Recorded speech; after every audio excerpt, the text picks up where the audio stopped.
আসসালামু আলাইকুম। নবম শ্রেণীর গণিত টিউটোরিয়ালে তোমাদেরকে স্বাগতম। এই ভিডিওতে আমরা বাস্তব সমস্যার সমাধানে সহজ সমীকরণ এই অধ্যায় থেকে আলোচনা শুরু করব। তো প্রথমে আমরা দেখে নেই এই অভিজ্ঞতায় যা যা শিখতে পারবো। তো দুই চলকের একঘাত সমীকরণ, এক চলকের দ্বিঘাত সমীকরণ সমাধান, লেখচিত্রের সাহায্যে দ্বিঘাত সমীকরণ সমাধান। সর্বশেষ আমরা শিখতে পারবো দুই চলকের একঘাত ও এক চলকের দ্বিঘাত সমীকরণ সহজ সমীকরণ সমাধান। তো শিক্ষার্থীরা চলো আমরা এই অধ্যায়টা শুরু করে দিই। পূর্বের অধ্যায়গুলোর ভিডিও দেখে না থাকলে অবশ্যই দেখে নিবা। বাস্তব সমস্যা সমাধানে সহজ সমীকরণ। এখানে বলছে দুই চলক বিশিষ্ট সরল সহজ সমীকরণ গঠন ও সমাধান। নিচের ছক 5.1 সমস্যাগুলোর সমীকরণ গঠন করে সমাধান করার চেষ্টা করো। তো চলো আমরা এই সমস্যাগুলো সমাধান করে ফেলি। এখানে খেয়াল করো, 1 নম্বরটা বলা রয়েছে দিয়াশলাইয়ের 20টি কাঠি দিয়ে কয়টি আলাদা আলাদা বর্গ তৈরি করা যাবে। তো বর্গ এভাবে তৈরি করতে হয়, তাই না? প্রত্যেকটা বাহু সমান হয়। 20টি কাঠি দিয়ে আমাদের কয়টা আলাদা আলাদা বর্গ তৈরি করা যায় সেটা বের করতে হবে।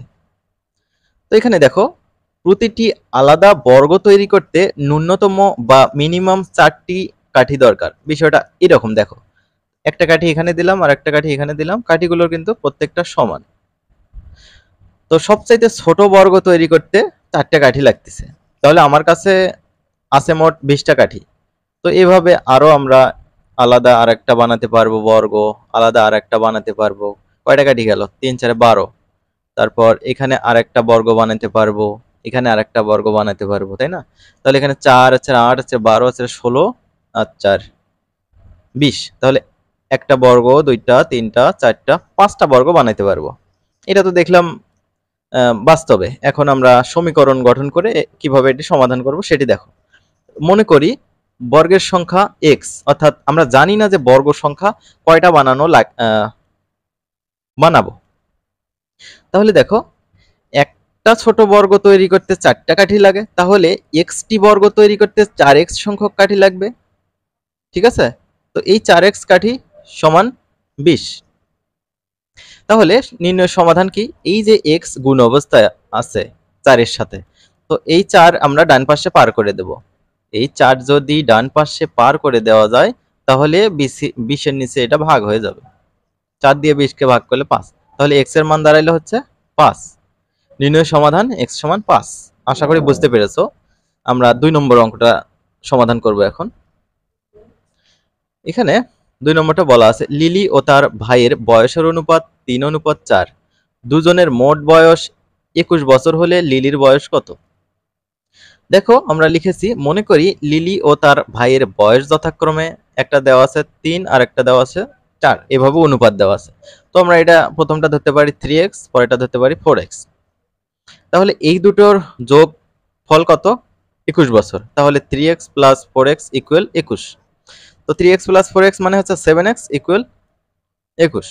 তো এখান থেকে যদি x এর মানটা বের করতে চাই তাহলে এই যে 7 কিন্তু গুণ অবস্থায় আছে, ডান পাশে গেলে ভাগ হবে। তো 21 কে যদি 7 দিয়ে ভাগ করা যায় 3 হবে। তাহলে আমরা বুঝতে পারলাম নির্ণয় সমাধান x সমান 3। এখন লিলির বয়স চাইছে আমাদের। তো লিলির অনুপাত কোনটা? প্রথমটা।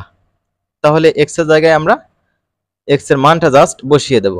তো 3 ইনটু x ছিল, তাহলে 3 ইনটু x এর মান 3 বসানো হলো, 3 3 9 বছর লিলির বয়স। এখানে যদি তোমাকে বলতো যে তার ভাইয়ের বয়স বের করো, তাহলে তোমরা এই যে 4 ইনটু x, অর্থাৎ 4 ইনটু x এর মান 3, 3 4 12, এইভাবে বের করতে পারো। দেখো এই দুটো যোগ করে দেখো, 12 আর 9 কত হয়? 21 হয় টোটাল বয়স। এখন আমরা 3 নম্বর অঙ্কটা সমাধান করব। খেয়াল করো, সেতু দোকান থেকে 18 টাকায় 2টি ইরেজার ও একটি পেন্সিল ক্রয় করে। মানে 2টা ইরেজার আর একটা পেন্সিল মিলে মোট 18 টাকা লাগছে আর কি। কোনটির মূল্য কত দোকানদার তাকে বলেনি। তোমরা বলো তো কোনটির মূল্য কত হতে পারে? তো এখানে খেয়াল করো, মনে করি একটি ইরেজারের মূল্য x টাকা। এবং একটি পেন্সিলের মূল্য আমরা ধরলাম টাকা। যেহেতু আলাদা আলাদা দুইটা জিনিস, তো দুইটা চলক ধরতে হবে। দেখো খেয়াল করো আমরা কিভাবে সমীকরণ গঠন করব। যেহেতু দুইটা ইরেজার কিনছে, একটি ইরেজারের মূল্য x টাকা ধরেছিলাম, তাহলে দুইটি ইরেজারের মূল্য হবে 2x টাকা। তার সাথে যোগ দিয়েছি একটি পেন্সিলের মূল্য, একটি পেন্সিলের মূল্য হচ্ছে টাকা, তাহলে 2x প্লাস y ইকুয়াল 18 টাকা হবে। এখন সমাধান দেখো, অসংখ্য সমাধান বিদ্যমান। অসংখ্য সমাধান কেন বিদ্যমান? এখানে কোনটির মূল্য কত দোকানদার কিন্তু তাকে বলে নাই, এই কারণে অসংখ্য সমাধান বিদ্যমান।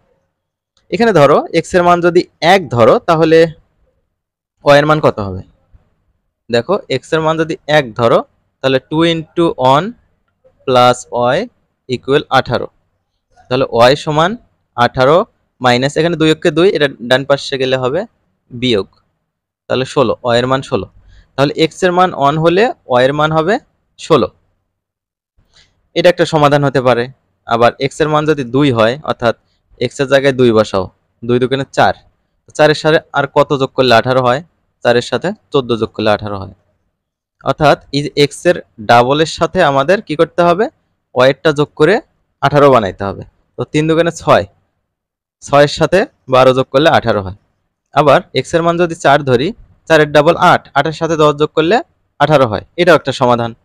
আবার 5 এর ডাবল কত? 10, 10 এর সাথে 8 যোগ করো, তারপরও কিন্তু 18 হয়, এটাও একটা সমাধান। আবার 6 এর ডাবল কত?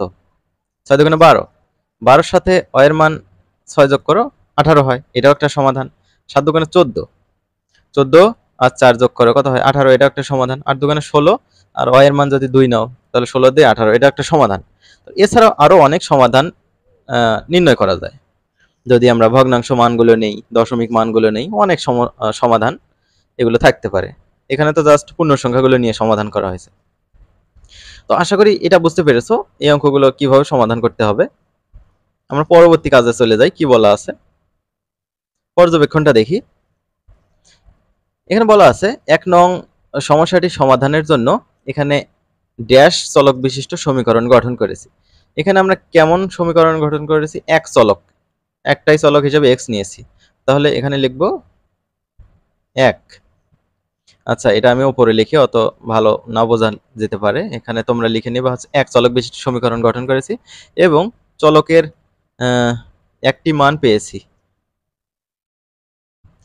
যা দ্বারা সমীকরণটি সিদ্ধ হয়। দেখো চলকের একটা মান পেয়েছি, সমীকরণ সিদ্ধ করে ফেলি। দাঁড়াও, সমীকরণটা লিখলাম, 4 এর সাথে x এর মান গুণ করো, এখানে তো 20। দেখো 4 5 20, ডান পাশেও আছে 20, এই হচ্ছে সিদ্ধ হয়ে গেল। সমানে ডান পাশ বাম পাশ যদি সমান হয়, এটা সিদ্ধ হয়ে যায়। খ নম্বর দেখো, 2 নং সমস্যাটি সমাধানের জন্য আমরা কয়টা চলক নিয়েছি? দেখো একটাই চলক নিয়েছি, x। তাহলে আমরা লিখব এক চলক বিশিষ্ট সমীকরণ গঠন করেছি এবং চলকের একটি মান পেয়েছি যা দ্বারা সমীকরণ সিদ্ধ হয়। চলকের আমরা কয়টা মান পেয়েছি? x এর মান কিন্তু একটা পেয়েছি। সিদ্ধ করে দেখাই তোমাদের। 7x ইকুয়াল 21, 7 এর সাথে x এর মান 3 গুণ করো, দেখো এই পাশে 3 সাথে 21 হবে, এখানেও 21 আছে, সমীকরণ সিদ্ধ হয়ে গেল। 3 নম্বর দেখো, 3 নং সমস্যাটি সমাধানের জন্য দুই চলক, এখানে কিন্তু দুইটা আমরা চলক নিয়েছি। দেখো একটা হচ্ছে x আর একটা হচ্ছে y, যেহেতু আলাদা আলাদা দুটো জিনিস ছিল, একটা ইরেজার একটা পেন্সিল, x y চলক নিয়েছি, দুই চলক বিশিষ্ট সমীকরণ গঠন করেছি এবং চলকের অসংখ্যটি মান পেয়েছি।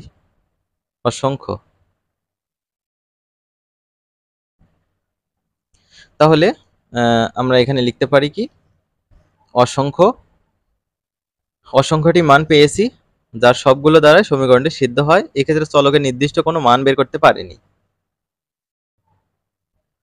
তো শিক্ষার্থীরা, আশা করি তোমরা এটি বুঝতে পেরেছো। আমরা পরবর্তী ভিডিওতে সেতুর সমস্যার সমাধান এই টপিক থেকে আলোচনা শুরু করব।